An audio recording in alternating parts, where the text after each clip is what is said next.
질의해 주시기 바랍니다. 네, 서울 강서병 한정혜입니다. 어제 저희가 질의한 내용 중에서 후보자께서 보건복지위원장으로 계실 때 출판기념회 연거 관련해서 제가 사실 이제 이렇게 상임위하거나 이런 인청할 때 특정 의원을 지정하거나 해서 하는 걸 별로 안 좋아하는데요. 존경하는 주진우 의원님께서 이걸 또 올리셨더라고요. 김영란법 위반이라고 아예 명명하셔서 보건복지위원장이 출판기념회를 하고 의료 관련 협회 등 수많은 이해관계자로부터 봉투를 받았다. 김영란법 위반이 의심된다라는 표현도 쓰지 않았습니다. 유관기관장들이 책값을 5만 원만 냈을 리 없지 않은가라는 표현도 썼고요. 수많은 이해관계자로부터 현금 총 1억 원 또는 1.5억 원을 봉투로 받았다는 얘기를 하고 있는 거다. 그리고 예를 드신 게 단속 공무원이 관할 지역 업소 대표로부터 축의금 봉투 100만 원 받는 것, 그러니까 100만 원이라고 하는 문구가 또 들어갑니다. 받는 것이 방송됐다면 김영란법 위반이다. 국회의원이 출판 기념회를 하면 주 의원님 안 해보셔서 그런데 대개 보면 상임위 관련된 사람들이 옵니다. 근데 상임위 관련된 분들이 다 이해관계자인가요? 그게 아닙니다. 국회의원들은 대개 그 이해를 조종하는 사람에 해당되죠. 만약에 특정 유관 단체가 이 법을 만들어 주세요라고 갖고 와서 하면 그게 이제 입법 로비라고 해서 그런 것들은 우리 이미 몇 차례 걸쳐서 해당되는 의원님들 몇 분 수사받으시고 하신 분도 있습니다. 그런데 여기에는 100만 원이라는 단어를 쓰시고요. 이제 이렇게 해서 김영란법 이렇게 해서 올리면 누군가 있죠. 프로 고발러 한 분. 죄송합니다만 우리 위원장님 성함이 똑같으신 이종배 서울시의원. 그분 또 이제 고발하시겠죠? 김영란법 위반으로. 이제 나올 때까지 그냥 하시는 거죠. 나올 때까지. 어떻게 인사청문회가 이렇게 되는지 저는 이해할 수가 없습니다. 조금 우리가 명확하게 사실관계가 확인되지 않은 것 이런 것들을 그냥 올리고 그것이 유튜브로 그냥 가짜 뉴스로 다시 재생산되게 하고 그걸 받아서 뉴스가 또 이렇게 뉴스로서 만들어지고 그게 그렇게 되는 거죠.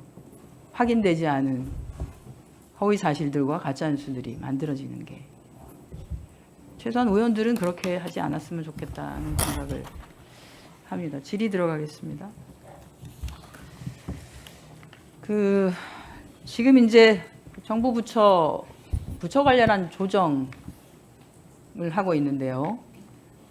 아시겠지만 기후에너지부 설치를 얘기하고 있습니다. 이제 대통령께서도 공약을 하셨고요. 그런데 기후에너지부를 설치를 할 때 그냥 간단하게 하겠습니다. 지금 현재는 이제 감축에만 초점을 맞추어서 에너지 전환이 급하다. 그리고 어떻게든 탄소를 줄이기 위한 데 초점을 맞추자라고 해서 에너지 파트를 어디로 가느냐를 고민을 하고 있는 것 같은데 실제로는 감축도 중요합니다만 지금은 적응이 훨씬 더 많이 광범위하고 중요해지고 있습니다. 왜냐하면 이미 이제 탄소는 많이 배출이 되어 있는 상태이기 때문에 우리가 다양한 방식으로 재난이 우리에게 다가옵니다. 그런데 그 재난과 관련한 부분은 결국 적응 파트에서 고민을 할 수밖에 없기 때문에 기후에너지부가 만들어질 때는 감축과 더불어서 적응을 총괄 조정하는 부처로 진행되는 것이 굉장히 합리적이다 이렇게 생각합니다. OECD 국가들의 대부분이 기후에너지부의 감축과 적응을 한꺼번에 두고 있습니다. 그래서 지금 환경부에 아마 에너지를 갖다 붙이는 방식이 이렇게 되는데요. 그래서 이 부분을 조금 더 신경을 써주시면 좋겠다라는 말씀을 드리겠습니다. 혹시 후보자님 관련해서 네, 굉장히 중요한 내용이고요. 기후에너지부로 앞으로 조정될 것으로 예상되는 환경부의 장관으로 우리 김성환 의원님이 지명되셨지 않습니까? 김성환 의원님이 굉장히 정책적 역량이 있는 분이고 특별히 제가 우연한 기회에 본인이 지명이 될 것을 예상하지 못했던 때에 저 기후에너지부가 만들어지는 것만으로도 본인은 가슴이 뛴다.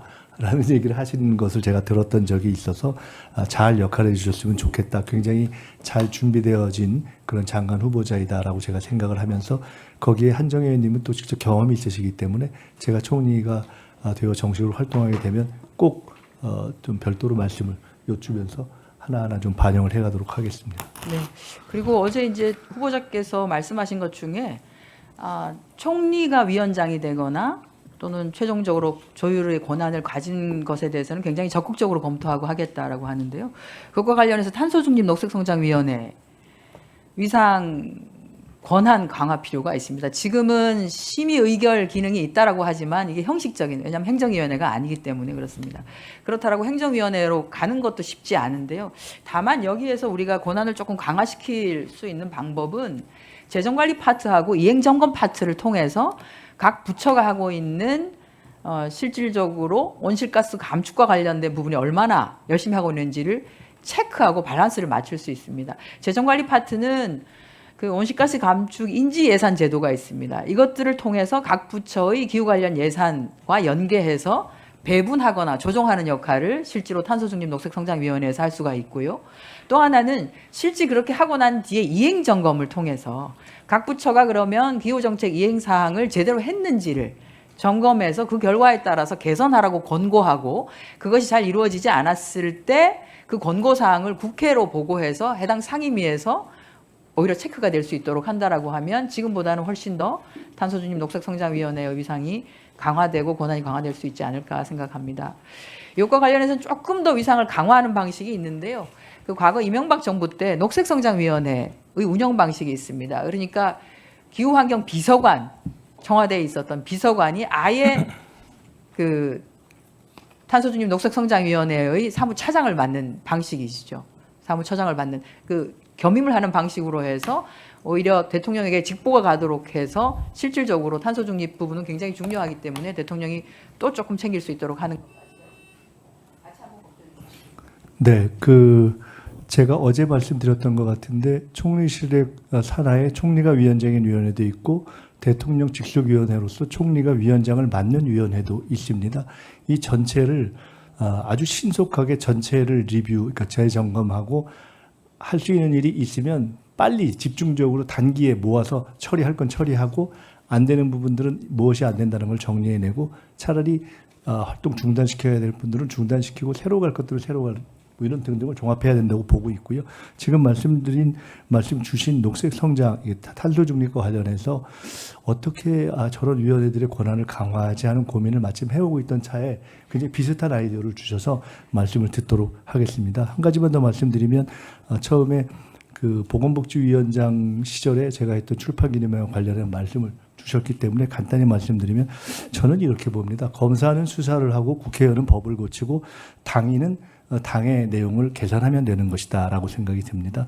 그렇기 때문에 지금 이미 우리 한정혜 님이 말씀 주신 것처럼 출판기념회와 관련돼서 관련된 단체가 혹시 이익에 충돌이 있을 수 있지 않는가라는 부분은 이미 출판기념회가 법적으로 존치되는 상황에서 많이 현실적인 문제가 제기돼서 걸러진 상황입니다.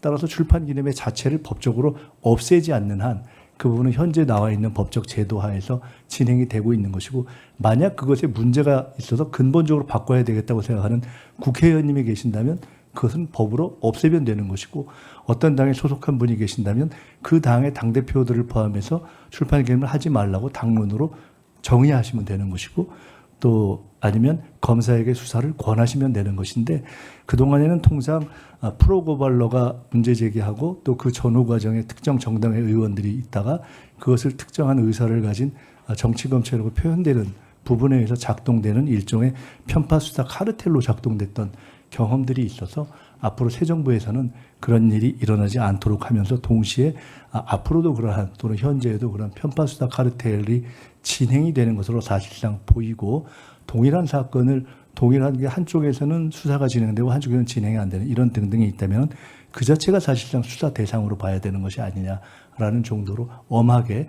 새 정부에서는 이런 오해가 없도록 하겠다라는 말씀을 드리겠습니다. 이상입니다. 네.